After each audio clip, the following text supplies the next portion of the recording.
So yes, my name is Sebastian, and today it's my pleasure and honor to be with all of you in this very full room and to talk about my work towards enabling emissive perovskites in both the visible and ultraviolet spectrum. So today the outline for the talk will be several stories, the first one being on how a manganese dopant can increase the efficiency of perovskite LEDs, but also uncover a very interesting trade-off between the device efficiency and the stability. We'll go into several stories into how we can push beyond the visible spectrum and go into this uncharted ultraviolet spectrum territory using wider bandgap perovskites. And lastly, coming back into the visible spectrum, but in the deep range of the deep blue and violet regimes on how we can create lead-free perovskite nanoplatelets to enable non-toxic pathways for this material. And then in the last 2 minutes, which is central to who I am as an educator, I will spend some time talking about the Stanford Engineering Research Introductions Organization, whose mission is to support underrepresented students and the transition from undergraduate to graduate school. So let's begin. I think one of the most common applications that comes to mind for LEDs is solid state lighting. And according to the Department of Energy, our current solid state lighting path, we're predicted to save approximately 62 quads of energy, which is one quad is about 300 billion kilowatt hours by 2035 by just using LED technologies in general. However, if we adhere to the DOE solid state lighting program goals, we can save an additional 16 quads through 2035. And all in all, the 78 quads of avoided energy is equivalent to around $900 billion, denoting how important it is to innovate the materials, device, and integration level for these LEDs. Now, on the other side of the coin, we can also consider displays, in which I think many of you probably have some sort of iPhone within your hand or your pocket.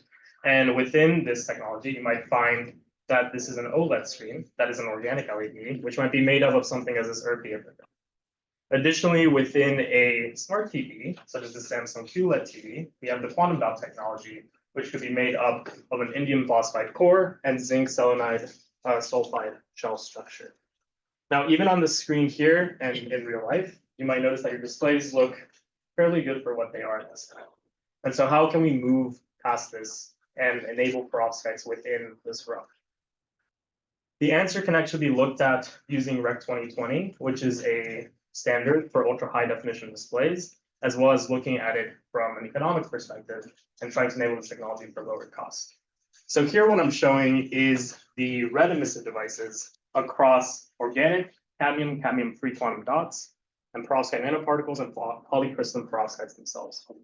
Now, the champion area within this chart is in the bottom right, because we want small full width half maximum to have very pure, spectrally pure red emission, as well as good adherence with this ultra high definition display.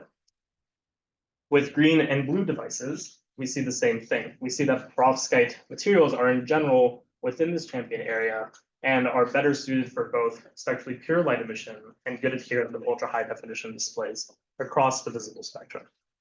Now, it's not enough just to have good performance. We must also have good performance at lower cost in order to make new revolutions within this technology space. And so now we can focus on both the production time, that is the time that's required to refine these materials and integrate them into the device, and as well as the inherent material cost that's needed. And in both of these cases, you can see the perovskite beats out its former technology competitors. And lastly, by just looking at its overall agreement with Rec 2020, as well as the CIE triangle showing how much of the visible spectrum we can span using the RGB emitters, we can see that perovskites are very well aligned and are uniquely poised to meet this new demand for cheap and next generation displays.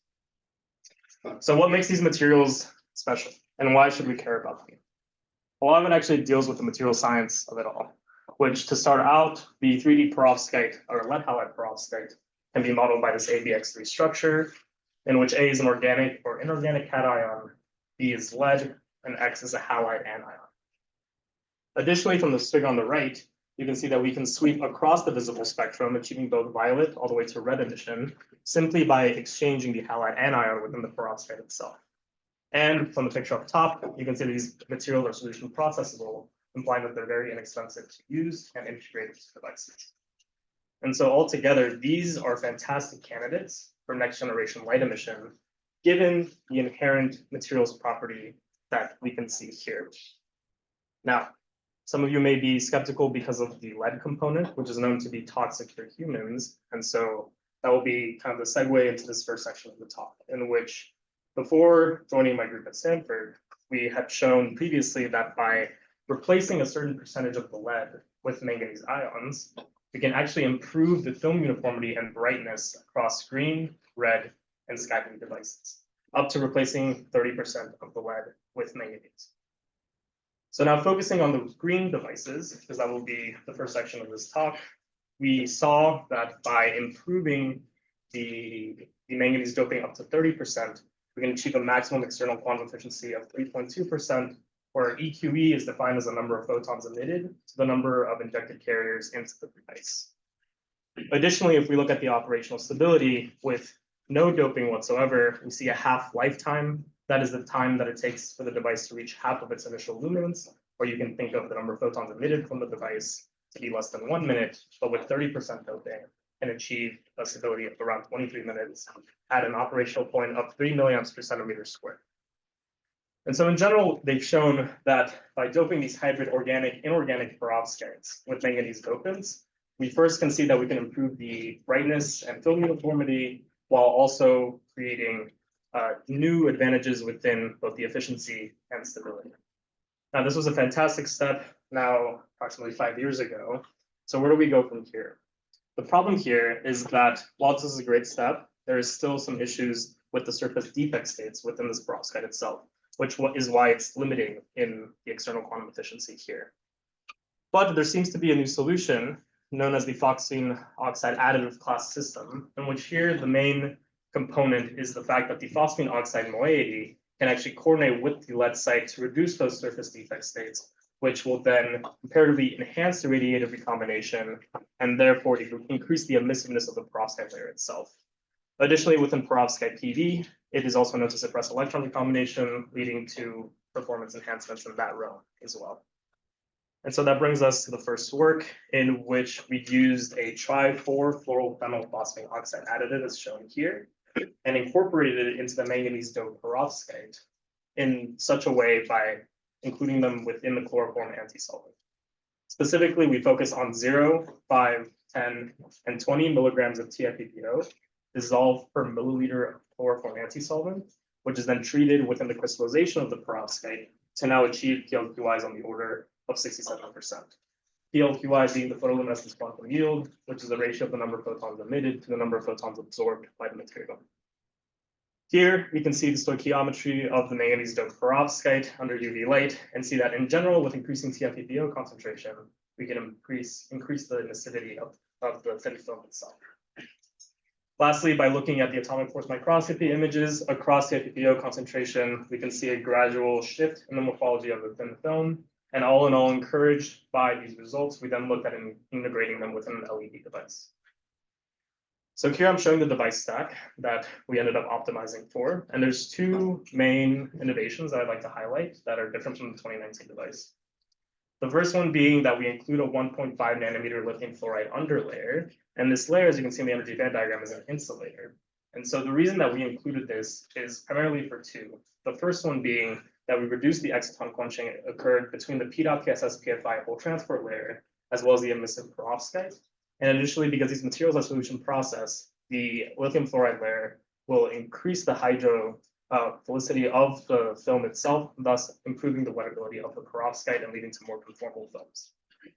Lastly, we exchanged the TBBI electron transport layer with 3TPYMB, given its alignment with the conduction band minima of the perovskite, therefore facilitating the electron injection from the lithium fluoride aluminum electrodes into the perovskite itself.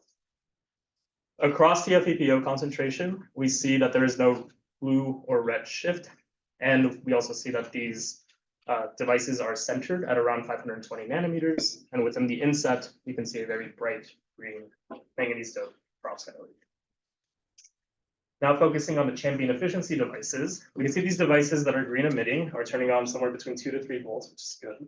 We also see that they achieve a maximum luminance of around 100,000 candela per meter squared. And while not shown here, the champion brightness devices achieve a luminance of 128,000 candela per meter squared, which are among the highest within the perovskite LED literature.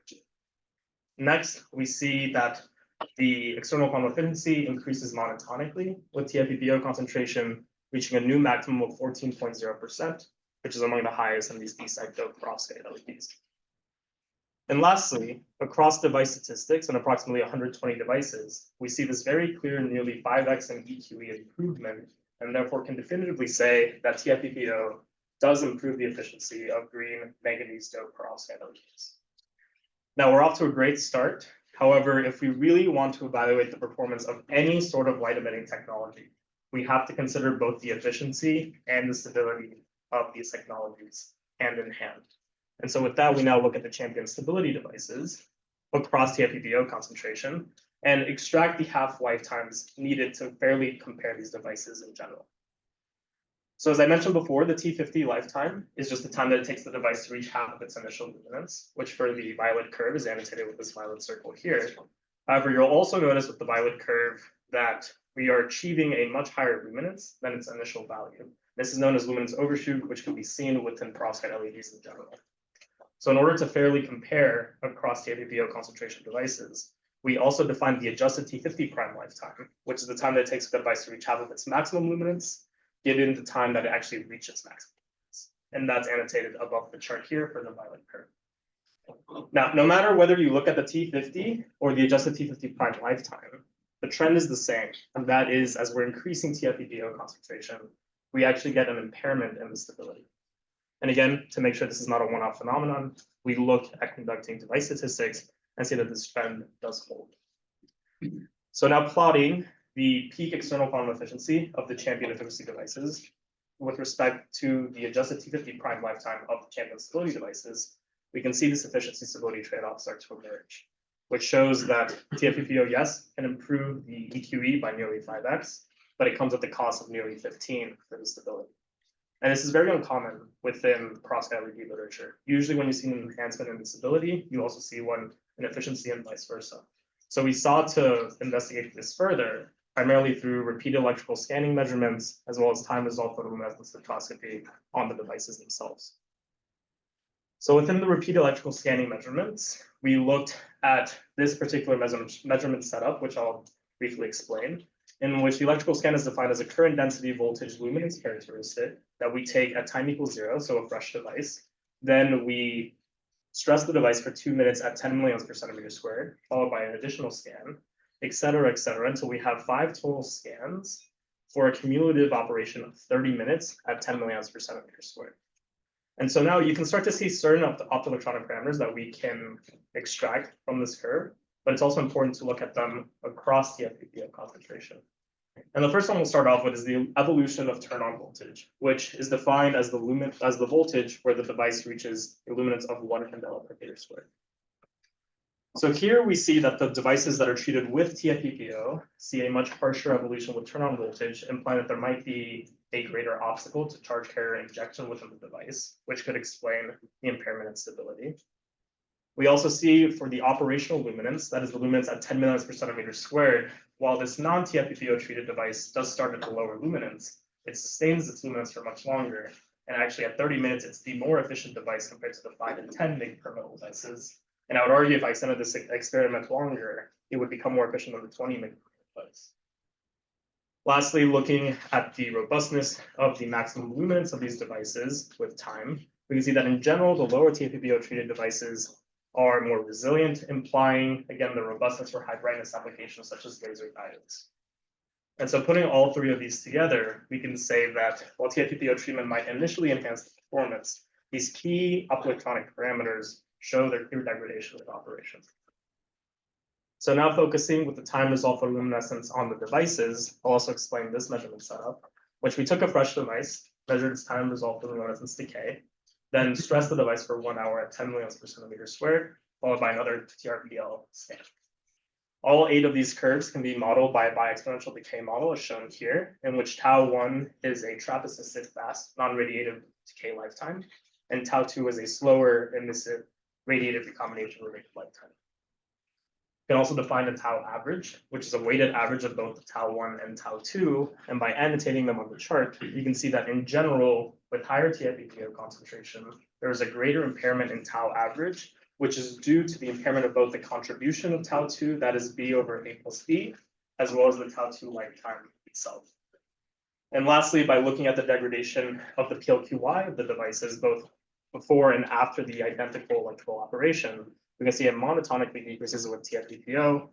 And in conjunction with the TRPL measurements, we can say that the emissiveness of the device is in general decreasing with TFEPO concentration. And so at this point, it's been shown that TFEPO within manganese doped perovskite LEDs can improve the efficiency, but it also unfortunately impairs its stability.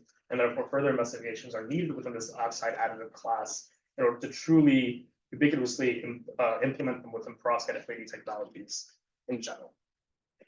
Okay, so then now we'll move towards the wide bandgap perovskites and usher in this new era.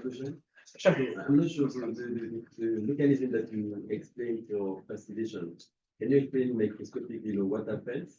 And then, What happens? Yeah, and why does it limit the lifetime of perovskite? I'm not sure. Yeah. So it's a very hidden thing here. And I can show also at the end where there's like, I have the actual tau1 lifetime and contributions. What we see from this measurement as well is that for the tau1 lifetime, the contribution of the tau1 increases for all of the TFEPO treated devices and not for the control. And this is in good agreement with previous reports of TFEPO that have shown that the passivation is more aligned with perovskite grain boundaries and not the actual grain itself. So after operation, this is where the grain boundary actually deteriorates and why we have this stability. Great. And so again, moving into the ultraviolet spectrum. So there's been a case to be made, and it's used in our everyday lives of currently this display and currently this lighting here of why we need visible light emitting technologies. However, there's a plethora of applications that are equally as important to our society. And the first two that I'll highlight that cannot be overstated due to the recent pandemic is related to public health, and that is water purification and sterilization. We can inactivate some of these harmful bacteria and organisms by using this higher energy light. Additionally, there are applications in stereolithography, 3D printing, as well as sensing applications and nanofabrication by moving deeper into this higher energy loop. And so how will we get there? It seemed that previously, by using the 3D perovskites, we're limited to the visible spectrum, even if we use a pure chloride perovskite itself. And so the question, and a lot of the answers can actually be found in the past. So if we find and look at this 3.5 LED, and in particular focus in on the indium aluminum gallium nitride quantum well, the reason they're able to achieve higher energy optical band gaps is because of the quantum well structure and taking advantage of quantum confinement. And it turns out we can play the same trick with perovskite materials.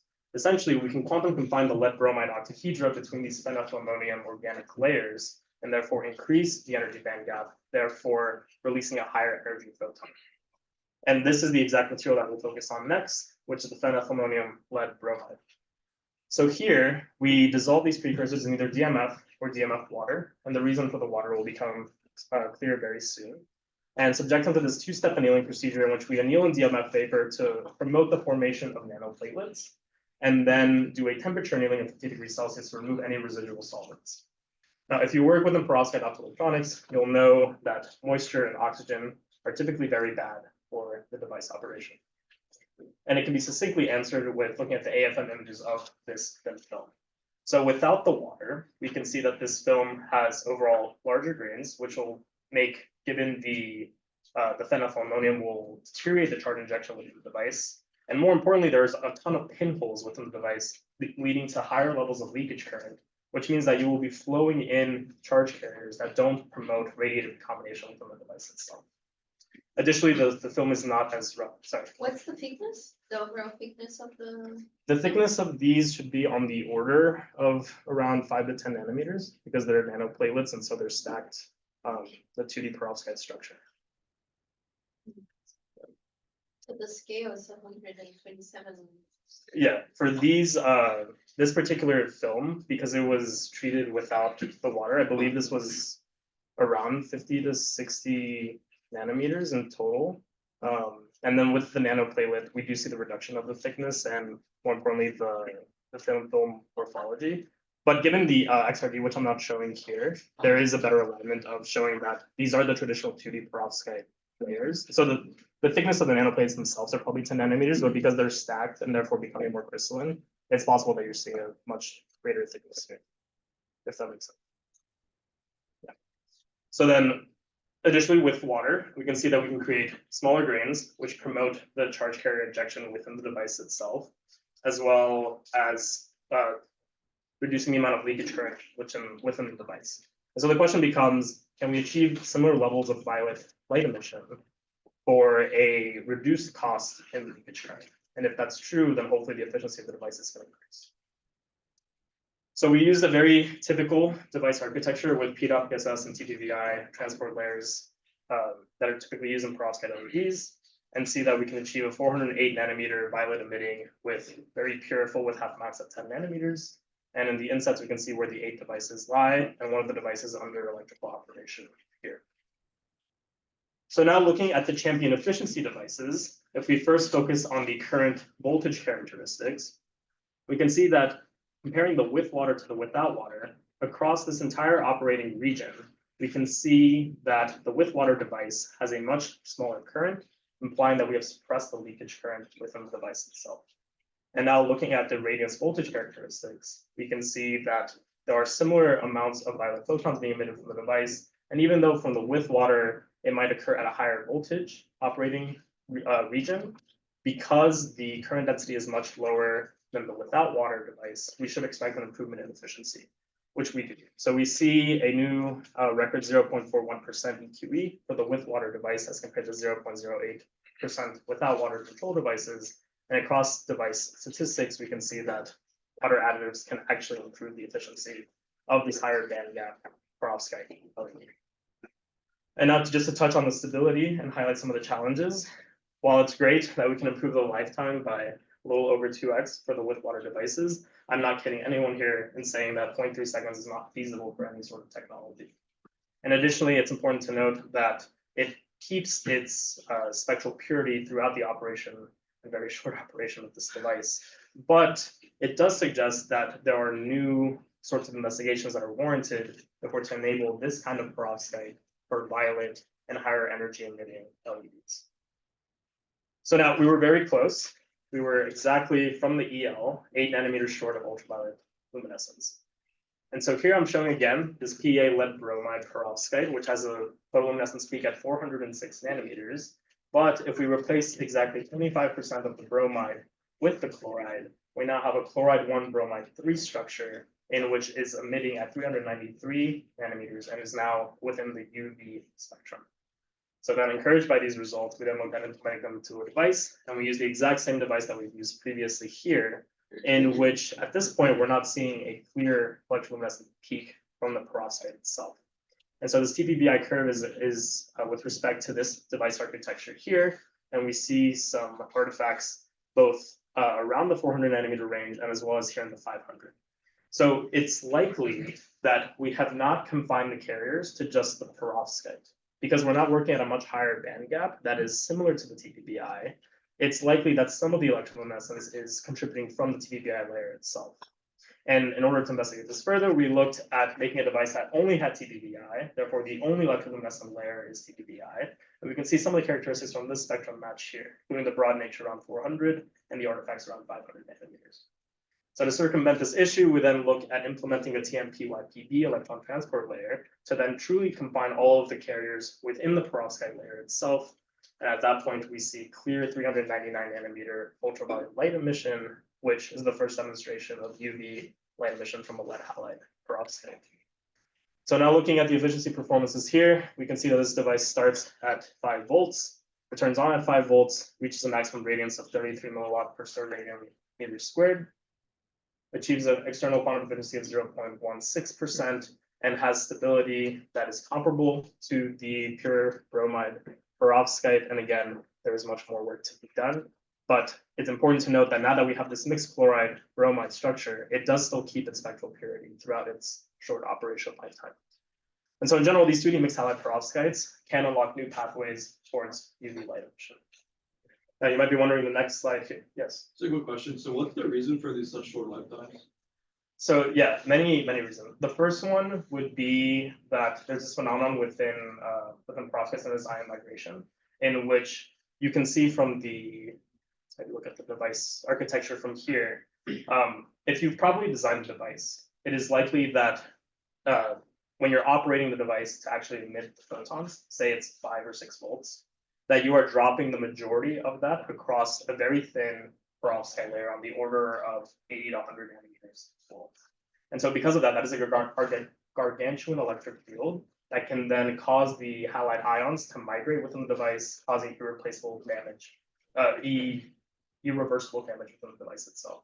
Additionally, there's joule heating as well. Now that we're moving into these higher energy bandgap regimes, you are incurring a lot of additional thermal degradation within the device, which can also, and especially because of the phenethylammonium organic layer, which are more sensitive to heat, can also destroy the device in general. So these are some of the more big obstacles that need to be overcome to really improve the stability of the device. Yeah. So in that case, is there you were shown before I think it was manganese, increases the operating lifetime. What is the kind of thinking of how that happens? Is it just like more resistant to subatomic migration, or? Yes, yeah, that's actually a really good point. So the alumni from our group, Mahesh Shetty, who's now faculty at Mississippi State, had shown previously through impedance spectroscopy measurements that by including the manganese dopants, you actually increase the activation energy of the perovskite itself by 200%, which is likely the most responsible factor for increasing the operational stability of the device itself. Additionally, there's also the improvements in the PLQI from the manganese dopants, which more or less has to do with the efficiency improvements, but very much so it's the suppression of ion migration with the manganese dopants that leads to the higher operational stability. And 30% was like a global maximum, or what? Yeah, so it's a very we call it Goldilocks problem. As when you add more manganese, you start to get some of the orange emission from the manganese itself within the perovskite. And if you add too little, then there's not that much of an effect. So we found that up to 30% within the feed solution is the optimum for the replacement of lead within the perovskite itself. Okay, let's see. So yes, you might think that the next step here is to keep replacing more of the bromide with chloride and keep shifting down into the UV spectrum. However, we have tried, and unfortunately, we start to encounter some solubility issues by using the chloride precursors, which are known within perovskites to lead to a lot of chloride-based defects and non-conformable films themselves. So we need to look at new material class systems to push further. So one can look at lanthanide double perovskites, in which it's been shown that this class across various rare earth elements can sweep the light emission from the ultraviolet to the near IR. And by focusing in on the cerium-based lanthanide double perovskite class, we can see that this has a kind of doublet emission of UVA and violet, thanks to these D to F electronic transitions. And so the nanocrystals themselves are also difficult to integrate within the device because, again, given their ligands, it will deteriorate the charge injection that happens within the device. However, the question then becomes, could we employ these rare elements within a perovskite LED configuration and therefore drive further into the UV spectrum? And so to do that, I think it's wise to now look at another deposition technique. So previously, all the LEDs have been solution process, but now by moving into thermal evaporation, in which briefly we're able to load the perovskite precursors into these crucibles, vaporize them, have the ions and molecules interact in the chamber under vacuum, and then leave behind a solvent-free perovskite active layer, we can circumvent the solubility issues with these chloride-based materials. Now, you may be asking from here, it seems that this technique is more viable because our device areas will not be limited by the centrifugal force of spin coating. We can have better device reliability and reproducibility, as well as it's more compatible with current industry processes. So the reason for this is because we have, within the literature, there's just too much control for the efficiency of the devices, which unfortunately is one of the most important parameters when looking at publishing and putting out the next results that we can't quite achieve yet within thermal evaporation. But given the other advantages, again, industry compatibility, larger area, etc., I do believe that this will likely be the technique in which we'll be able to show the first commercially viable and not just laboratory scale demonstrations of perovskite LEDs in general. And so previously there's been work that has shown that you can evaporate cesium bromide and europium bromide layers together in order to create a deep blue emitting film with a PLQI of approximately 70%. Again, a lot of really good things using thermal evaporation, a pure lead-free system. These authors looked at incorporating them in this lithium fluoride, perovskite lithium fluoride or an insulator perovskite insulator IPI structure, because this layer itself can have a lot of pinholes. And this is a way of avoiding that leakage current that you would incur by having the charge carriers go through the perovskite itself and not actually recombine. And additionally, by them optimizing the lithium fluoride under and over layers, they're able to achieve an EQE of 6.5% for this blue perovskite LED. Which now brings us back here, in which if we thermally evaporate cesium chloride and cerium chloride together, and these materials, again, are not as well, especially the cerium chloride perovskite precursor is not as well understood and involve a lot of difficulty in both evaporating and figuring out what the ratio to each material is, and the proper growth rates to use. We found that by evaporating them actually in a simple 1-to-1, 1 angstrom per second growth rate, that we can achieve photoluminescence with a strong 367 nanometer emission with a shoulder at 400 nanometers. So now making a larger step towards the ultraviolet spectrum. And additionally, these authors previously with the cesium europium bromide work showed through both the PL and the XRD that by incurring substrate temperature or this in situ annealing, in which within the chamber itself, you can actually apply heat or a greater temperature on the substrates themselves, you can increase the crystallinity of the cesium europium bromide, which then can affect the optical properties, creating a smoother and more crystalline cesium europium bromide layer. And so we have a similar capability within our lab. Initially, these were grown at 25 degrees Celsius. And while we were able to increase that to 100 degrees Celsius, we can see some sort of effect starting to happen within the 400 nanometer shoulder. And additionally, because this was the highest that we could go at the time, given the capabilities, and we had a suspicion that we need to push even further in order to increase the reaction between the cesium chloride and cerium chloride precursors. We also looked at evaporating 2 sets of perovskites at 100 degrees Celsius within the chamber itself, and see that both with no annealing and a post-processing annealing within a nitrogen environment of 250 degrees Celsius for 10 minutes, there isn't much of a change within the shoulder itself, but a more dramatic PL quenching, which may also is definitely happening here as well, but there is a more substantial change within the shoulder. And so in general, this in situ annealing is affecting the 400 nanometer shoulder, while the post-deposition might largely serve to actually quench the PL intensity. And so because we're now working at these very large band gaps, it's very difficult to find the transport layers needed to facilitate electroluminescence. And so we're exploring different options, including the IPI structure and other oxide-based insulators to facilitate the injection of carriers within this wide band gap device, but we hope to demonstrate this thermally evaporated 367 nanometer ultraviolet LED. Okay, and so then the last section of the research seminar, and I think we're good on time, is on how we can use colloidal perovskite nanoplatelets, and specifically the europium halides, to enable non-toxic violet and deep blue emission. So this, I want to briefly derive how we get perovskite nanoplatelets from the 3D bulk structure that we have here, which I've shown previously, but now I'm just denoting the unit cell here. And additionally, now we can introduce this ligand species, which in this case is oxoammonium or butylammonium, and therefore use them within the synthesis of the perovskite to then create structures that look like this. So confining them in one direction. And these can be governed by this formula where L is again the ligand species, the ABX3 is the bulk structure, and the N-1 is the thickness in terms of the bulk perovskite itself. So in this particular case, because we have no bulk within this structure itself, this would be an N equals 1 nanoplatelet. And additionally down here, if we add a 1 unit cell within here, we now have N equals 2, therefore leaving us a 1 down here and leaving the bulk unit perovskite. And this will limit the discussion for this section here. So to create these colloidal perovskite nanoplatelets, we look at dissolving the ligand, metal, and A site cation in DMF precursors, and then mixing them in a proper ratio to obtain the nanoplatelets that we want to synthesize. Then we dropwise add them to a crystallization solvent. In particular, these authors use toluene. And under vigorous stirring, you should be able to see the instantaneous nanoplatelet formation.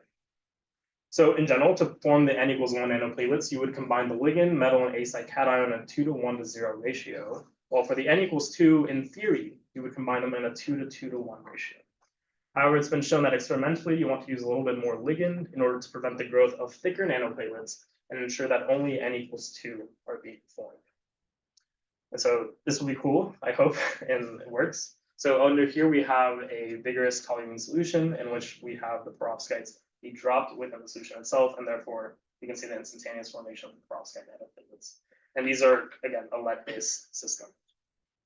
So now here, quickly showing the tunability of these nanoplatelets across the metal. So in this case, tin or lead, the halide, which is iodide, bromide, and chloride, and the thickness n equals 1 and n equals 2.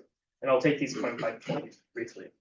So across the metal, if we compare the tin iodide to the lead iodide, we can see that in general, the tin iodide nanoplatelets are showing more redshifted emission. And within the tin iodide, we can see that the n equals 2 is comparatively more redshifted than the n equals 1, again, largely due to the level of quantum confinement seen within the n equals 1 as compared to the n equals 2. And then comparing across the halide, we can see that again, as we move from iodide to chloride, we can see a broader blue shifting of the both absorption and PL peaks. And the last point that I'll make here is that the lead chloride nanoplatelets didn't show any photoluminescence. The authors claim that their spectrometer cannot measure to that range, but it's also very likely, again, because of the solubility issues here, that we can't measure at this point. And then if we consider the mixed halide cases, so a pure iodide to mixed iodide bromide to bromide, mixed bromide to chloride and chloride, we can see this very clear, beautiful transition in the absorption peaks for both n equals 1 and n equals 2 nanoplatelets. Now, this is great, and this is a good start. There's a reason why tin was only limited to tin iodide. It's because of the colloidal stability when using tin within these perovskite nanoplatelets. And I think there's been I hope I've done a decent enough job to convince you that manganese is a viable pathway to reduce the amount of lead within perovskite technologies, within my own personal work within the green regime, but previously by my group in the green, red, and sky blue range. So within the visible spectrum, we're still missing a solution within the blue, deep blue, and violet. And if we're going to achieve and consider the toxicity of lead, we need to consider an alternative here that doesn't use lead, specifically, again, for some of these higher energy ranges that can be directly interfaced with humans themselves. And so it turns out we can play the same trick with europium halides. And so in this case, this is actually me and my, I guess, shoddy camera work. And we show that by dropping a lead-free europium-based perovskite nanoplatelets, we get deep blue emission. And in fact, by tuning across bromide and chloride, we can see for the n equals 1 bromide, we have a clear 450 nanometer PL peak. And for the chloride, we have somewhere around the 425, 430 nanometer peak, now showing deep violet emission. And then across the n equals 2 nanoplatelets using the methylammonium europium bromide as the bulk, we can also see that across the various organic spacer cations or ligand species of P, A, or N butylammonium, that we can still achieve deep blue emission here. And so in general, we can see that these nanoplatelets can show a wide range between the deep blue and violet ranges across halide, thickness, and organic spacer cation, which you can also just think of as the ligand species. Now, to confirm the formation of the n equals 1 phenethylammonium europium bromide, the n equals 2 is still being worked out given the difficulty in centrifuging out the nanoplatelets and drop casting them as nicely as the projector doesn't do as much justice, but this is a very nice like drop casted film. If we look at the XRD scans, they show signature 2D perovskite, a signature 2D perovskite scan that has the layered 00L peaks denoted. And if we compare to the previous work of the phenethylammonium lead bromide, we can see striking similarities here, which should hopefully suggest that we are in fact truly forming the n equals 1 phase of this PA europium bromide nanoplatelets. And so now moving towards the optoelectronic properties of these nanoplatelets, I was first puzzled by within the lead and tin based systems, there was a very good adherence between the PL and the absorption peaks across iodide, across metal, across thickness. And this is not what I was initially getting, which was puzzling to me. But thankfully, I didn't have to go too far. I actually just had to go to UC Berkeley and actually look at Peidong Yang's previous work, in which he looked at using cesium europium chloride nanocrystals, which again is a much more involved synthesis process. But he was able to see this strong, and his group was able to see this strong excitonic absorption at around 350 nanometers, even though his nanocrystals emitted at 435 nanometers. But because there was good adherence between the photoluminescence excitation and the absorption itself, it was clear that this emission was originating from the absorption of the nanocrystals themselves. And additionally, he shows that both untreated and treated perovskite, these cesium europium chloride nanocrystals, showed a PLQI between 2 and 5.7%, but suggested that with further work, perhaps this could be improved further, therefore increasing the feasibility of integrating them in emissive technologies in general. So now if we look at the N=1 nanoplatelets, we see a very similar story where we're starting to see an absorption characteristic that's similar to the one we just shown, centered at 350 nanometers for both the chloride and bromide. But because they have good adherence with the photoluminescence excitation, we are fairly sure that the light emission is originating from the absorption of these nanoplatelets. And to annotate the PLQI of these nanoplatelets respectively, for the more violet one is 0.45%, and the PLQI is 2.26%. Now looking at the N=2, again across the organic spacer cation, we see, again, very similar story and good adherence between the PLE and the absorption. And at this point, we can achieve PLQIs on the order of 11.6%.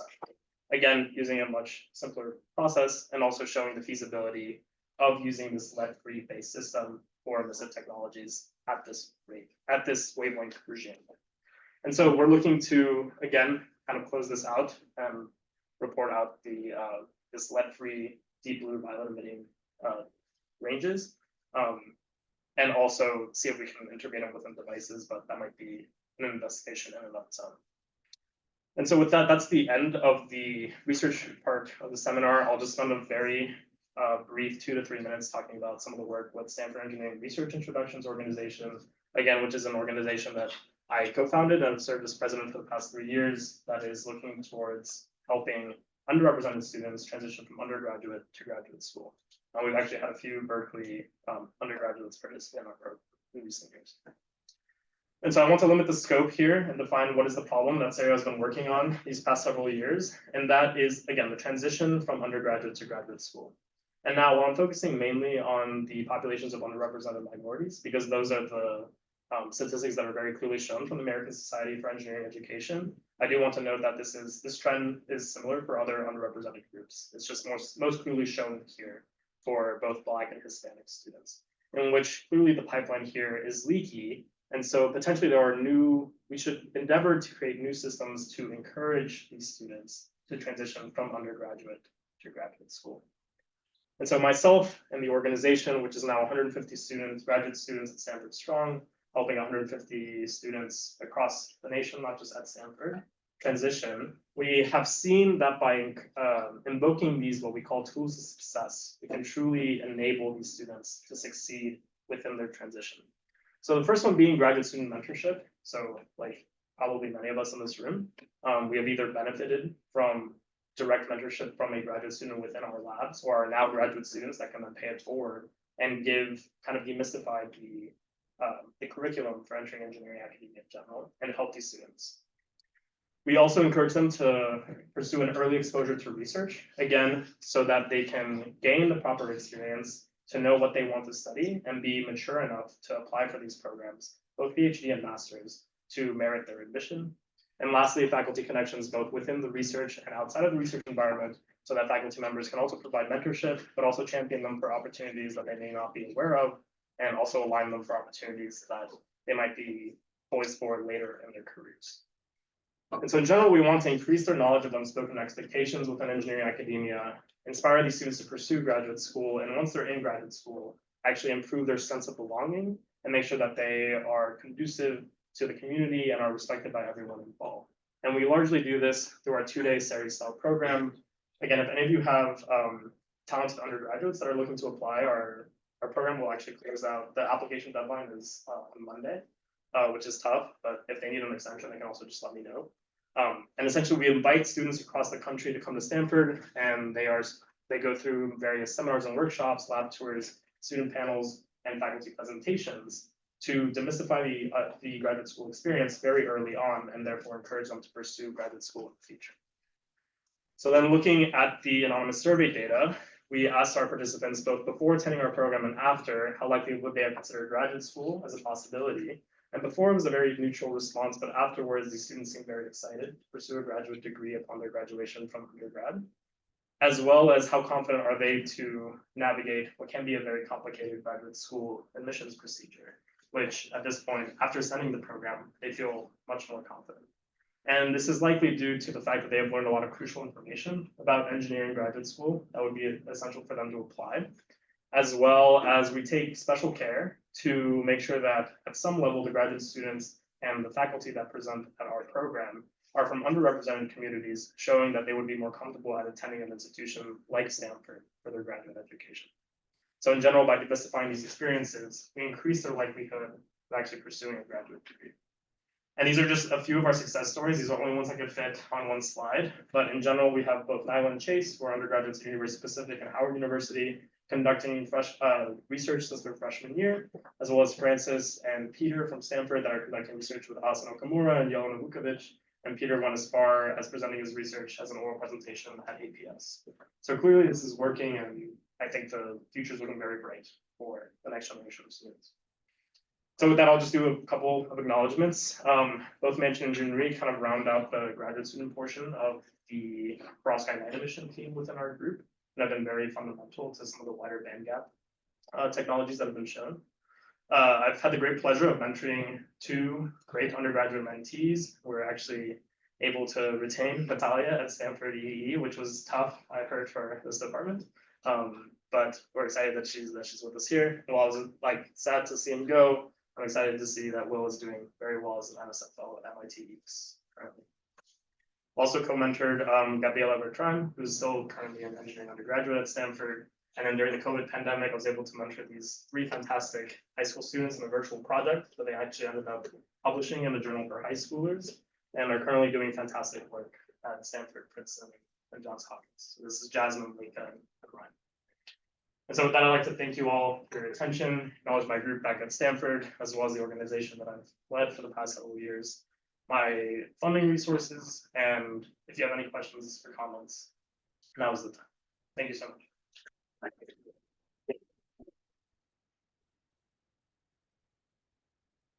Go ahead. Thank you, Q, for having your very interesting presentation. I'm curious about the impact of manganese in the efficiency of the perovskites. Could you talk about the kind of mechanism behind more well-engineered manganese improve the efficiency? And also, also have you heard about other ions which would work similarly? Yeah, absolutely. Yeah, thank you for the great question.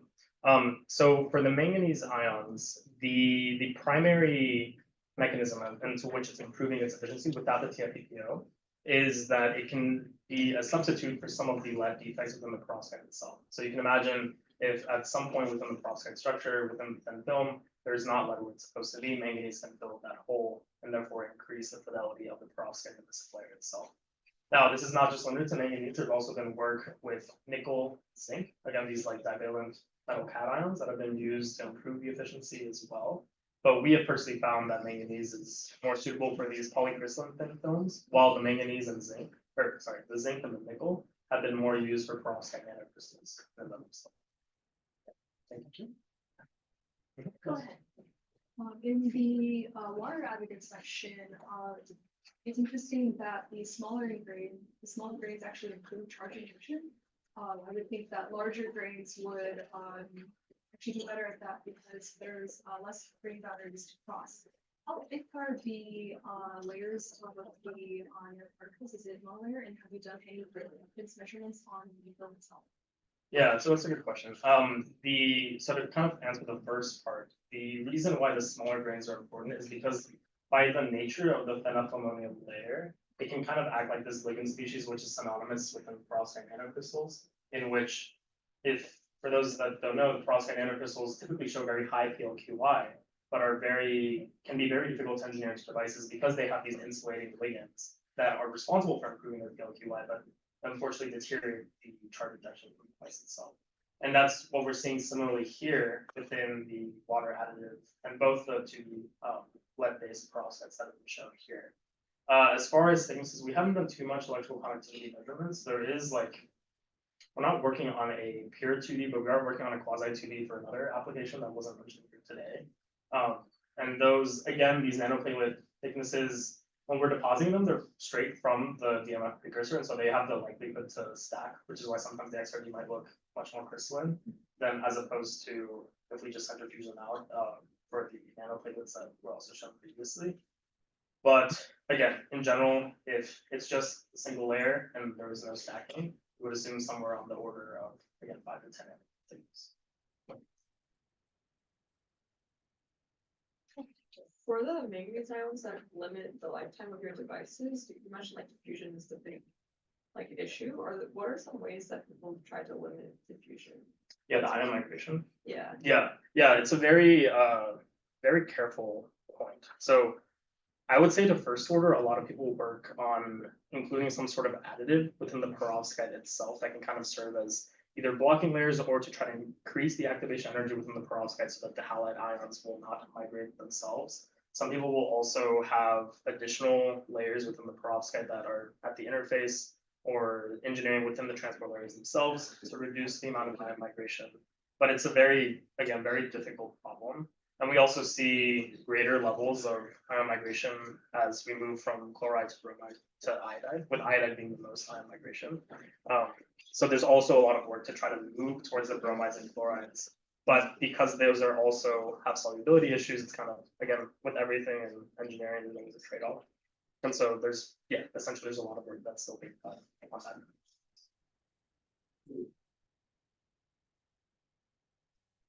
All right, well, let's thanks, Sebastian again.